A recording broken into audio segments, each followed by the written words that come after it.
السلام عليكم ورحمة الله وبركاته أعزائي المشاهدين على قناتي على اليوتيوب زراعة التين الشوكي في مصر. معاكم رامي محمد. فيديو النهاردة هنتكلم فيه عن نقطة مهمة جدا بالنسبة للعملاء، ونقطة مهمة نسبة التزهير. يعني الناس السنة دي بتسأل التزهير متأخر. فعلا متأخر زي ما انت شايف كده. يعني المفروض كان التزهير يكون أكتر من كده بكتير. طب هل ده مشكلة؟ لا، مش مشكلة، ده حاجة كويسة جدا. يعني أنا بقول كويسة ليه؟ هقول لك ليه. لأنها نقطة مهمة جدا. الناس اللي بتشتغل في المجال هتعرف قد ايه ان دي نقطة مهمة جدا، ان التزهير اتأخر. التين الشوكي احنا عارفين بطبعه شجرة بتحب الجو الحر.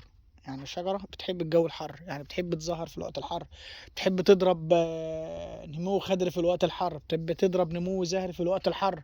هي دي شجرة التين الشوكي، هي بتحب الجو الحر، هي بتنزرع عشان الجو الحر. فعشان بس نكونوا متفقين، التين الشوكي يا جماعة شجرة صيفية، يعني بتحب درجة الحرارة. فعشان تعرف تشتغل، يعني انت لو تبص معايا كده في الشجرة دي هتلاقي بسم الله ما شاء الله، يعني النمو اهي قدامك، يعني كويسة خالص. يعني النمو الزهري كويس يعني لحد ما. هنيجي على شجر تاني هنلاقيه مفيهوش حاجة خالص. هنمشي مع بعض كده، بص معايا كده الشجرة دي كلها مفيش الا الكفين دول. لو نمشي مع الخط كله، احنا ماشيين مع بعض اهو، مفيش. فهو دايما بقول للناس اللي بتزرع تين او اللي غيره، لو انت زارع في شهر 9 او شهر 8، معروف ان شجره التين الشوكي مش هتضرب النمو الخضراء الا في شهر، الا في ميعاد دلوقتي تبدا تضرب وتبدا ترد معاك. هو دي ميعادها.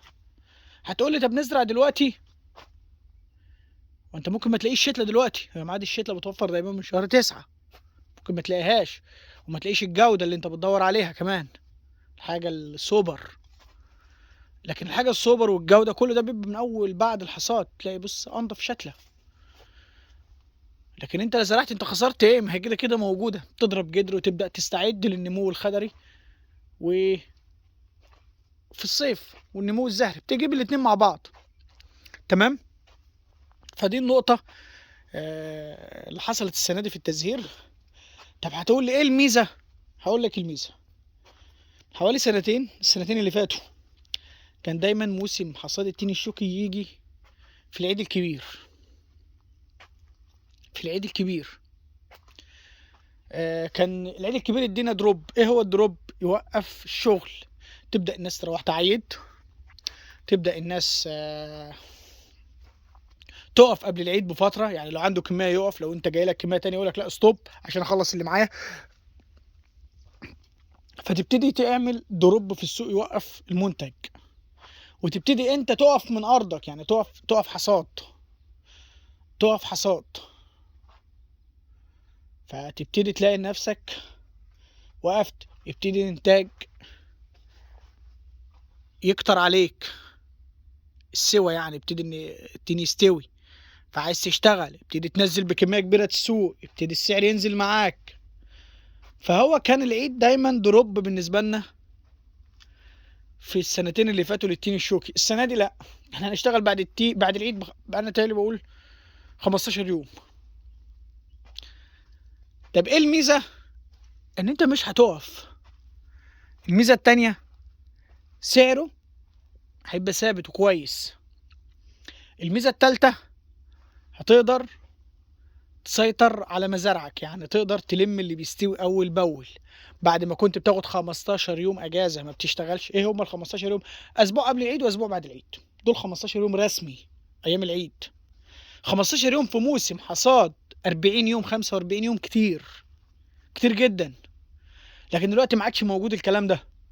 فهتبتدي تشتغل ما توقفش، تشتغل ما توقفش خالص.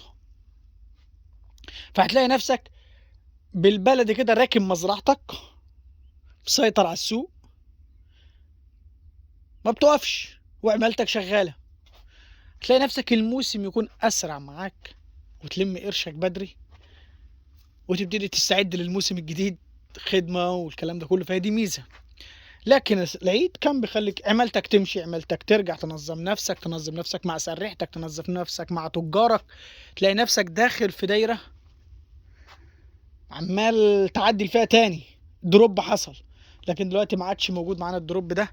فده من ضمن المميزات اللي السنه دي هتبقى معانا، ودي اللي هتمسك اسعار التين الشوكي. النقطه التانية، عملاء كتير بترن عليا عايزين يشتغلوا في تجاره التين الشوكي. انا ما بنصحكش تشتغل في تجاره التين الشوكي. هتقولي ليه؟ هقولك انا شخصيا السنه دي كنت بشتري السنه اللي فاتت تين. طب السنه دي هشتري؟ لا مش هشتري.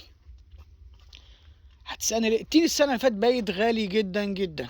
يعني التين كان بينهي معانا في السنين عشان أذكرك وأعيشك الدور، كان ينهي معانا السنين اللي قبل اللي فاتت دي 50 30 25. كان دايما ماشي 25 20 في نهاية الموسم. السنة اللي فاتت ناهي معانا 100 جنيه و110 و120. فده في حد ذاته مبيت التين نار. يعني اللي عنده قطعة تين أو مساحة تين ماسك فيها كأنه ماسك قطعة من الذهب. فالناس اللي لسه سنة أولى تجارة ما تخشش في المجال دلوقتي، أنا بنصحها. طب النقطة التجار، لا التجار دي مهنته ومجاله. التاجر الأساسي بتاع التين الشوكي لو الفدان وصل 300,000 جنيه هياخده، بس هو ده مجاله وعنده زباينه وعنده سريحته وعنده أسواقه وعنده حاجته وعنده ترتيباته. ففي احد الزملاء السنه اللي فاتت، هقول لك على حاجه، اتصل عليا قال لي انا عايز اشتغل. قلت له السنه دي غالي ما تشتغلش على السنه اللي فاتت، غالي. قال لي لا برضه انا عايز اجرب. يا عم غالي الله يهديك، رغم خد بالك الدروب حصل منه هو. فقلت له هبعت لك عربيه واشتغل منها وبراحتك، بس التين غالي. وقلت له الكلام ده ونصحته مرتين ثلاثه، فهو صمم قال لك انا عايز اجرب، وفعلا خد وخسر فيها. بس هو قال لي الاسباب اللي هو خسر فيها، يعني ما الكميه كانت كتير عليه وما قدرش، وانا كبست عليه وفي زباين خلعت منه وقصه كده يعني. لكن التين لما يكون غالي، انا الناس بتاعت سنه اولى تجاره تبعد عنه، لانه بيكون غالي زياده عن اللزوم. يعني الحبايه السنه اللي فاتت بدات ب 10 جنيه و7 جنيه و5 جنيه، وناس كتير كلتها وعرفت بالكلام ده. انا حبايه التين يوم ما كنا بنتنطط كنا بنبيعها بجنيه. فالتين بقى غالي بحكم ان الفلوس ما عادش لها قيمه يعني. فانا بقول للناس اللي هي هتتاجر او عايزه تشتغل، بلاش السنه دي، ما تتاجرش السنه دي اللي هي بتوع سنه اولى. والله بقى ان خدت حاجه مرتاحه توكل على الله، ربنا يرزقك يا رب ويرضيك. ما خدتش حاجه مرتاحه وغاليه عليك، ما تضرش نفسك. القرش دلوقتي بقى مش صعب يجي، فما تضرش نفسك. الناس بقى بالنسبه اللي هي عايزه تأجر مزارع وتشتغل، اشتغل، دي خطوه كويسه والله انا بنصحك ليها. أجر واشتغل وخد تين مكسب كويس، مكسب محترم. انا مش ضدك في الحته دي، لا اشتغل يا عم وخد. ناس تقول لي بقى طب انا عايز اجر بلاش اتاجر. لا يا عم اجر وازرع. طب انا عايز ازرع التين بيكسب مش بيخسر. فانا قلت لك النقطتين المهمين بتوع السنه دي، وكل سنه وانتم طيبين. وان شاء الله انا متوقع التين الشوك السنه دي السنه ممتازه. هتقول لي اشمعنى؟ هقول لك التين طالع براحته، بيضرب نموه براحته، مش مضغوط، مش ضاغط نفسه، هيتفرد على الشجر تفريد كويس جدا، جودة على أعلى مستوى، تصدير الناس كتير بتحجز منه، السوق انتشر في السوق بشكل كويس جدا جدا جدا، اتعرف بطريقة يعني نزل أماكن احنا ما كناش نتوقع إن التين شوكي ينزل فيها، ما كانش يعني عرفوا عليه تين شوكي، واللي عرفوه بدأوا يتاجروا فيه، ففتح لنفسه مكانة كبيرة في السوق المصري على أعلى مستوى. التين الشوكي دلوقتي في مصر، اسأل التجار واسأل المزارعين هتلاقي التين الشوكي قد ايه، اسأل الناس اللي في المجال هتلاقي قد ايه التين الشوكي نقلة تانية خالص في مصر، وبقى هو من أقوى الاستثمارات الزراعية في السوق المصري دلوقتي حاليا في الموسم بتاعه. وما يدل كلامي أسرع فاكهة تيجي في الموسم هي، انا مش عايز اقول هو التين الشوكي، لان الخوخ بيجي على فترات، يعني مره يجي لك خوخ فلوريدا، خوخ سكري، خوخ كذا، اللي هي الحاجات الفاكهه اللي هي السريعه. لكن هو بيجي ويختفي من السوق نهائي، فجأة تلاقيه بيختفي من السوق نهائي وما عادش تشوفه الا في ميعاده، بس المنتج الوحيد اللي تشوفه في ميعاده فقط. دي ميزه. يعني دايما بتوع الموز يقول لك ايه السبب الدروب عندنا؟ ان الموز دايما متوفر في السوق المصري، فده عامل لنا دروب في الاسعار فخرب بيتنا. انا فهمت قصده ايه، ان دايما هو بيشوف الموز في اي، ما عند اي فكهاني، في اي ايه اللي يخلي الموز يبقى غالي طالما هو موجود عند اي فكهاني؟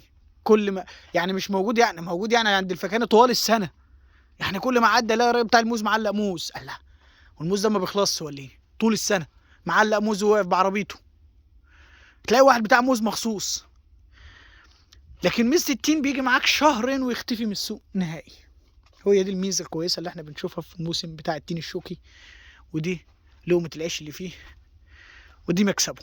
والسلام عليكم ورحمه الله وبركاته، وكل سنه وانتم طيبين.